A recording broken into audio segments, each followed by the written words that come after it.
All right, tonight, the story of a comeback. A Dallas woman who got on the wrong track and walked into the dark world of drug addiction and prostitution is today walking a much better path. She tells Fox 4's Sean Rabb her success can be attributed to a judge who gave her a second chance and to a Dallas police officer who gave her a new beginning. This is where I stood at every day of my life. Etta Lopez has a street story to tell. I was a prostitute. I was in my addiction. I stood here on the corner of Morrell and Denley trying to figure out where to get my life back on track. Miles from her home and upbringing, Oak Cliff streets, her dead end. This is my pit of hell.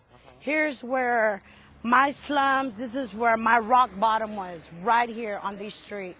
We actually did see her flagging down cars. Labor Day weekend, Officer Richard Arnstein made contact with Lopez.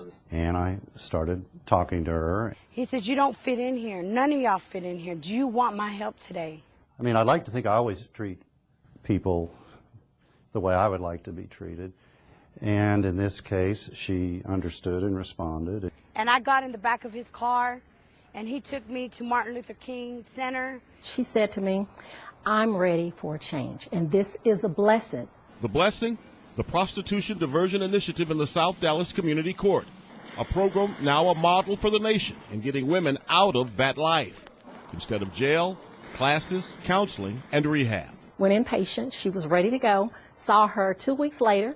Her mother brought her, and she looked so good. You know, a person has to be saved before they can be delivered. Etta Lopez was delivered here at the community court program, but she was saved on Morrell Avenue by a Dallas cop. That Dallas police officer saved me that night, and I thank him. I thank him for everything that he did for me. Lopez looking to right the wrongs in her life, beginning with the good folk who live near Morrell and Denley. I would give anything to tell them that I'm sorry for disrespecting the front of their houses and walking these streets. I would, because that was not the thing to do. Sean Rabb, Fox 4 News. Sean says Etta Lopez has not met with Officer Arnstein since the night he took her to that diversion program, but she says she hopes to personally tell him thank you sometime soon.